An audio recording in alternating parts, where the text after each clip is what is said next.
stitch, bring your needle up at the beginning of your line. Move your needle down to the left or right of where it first came up. Push the needle back down through the fabric.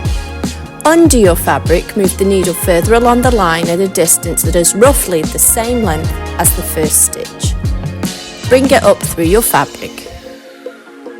Go back to the end of the first stitch and bring your needle down through the same hole, making a solid line. Bring the needle back up to the end of the solid line and make another stitch of equal length to the other two. Continue this way, alternating where your needle comes up along your line.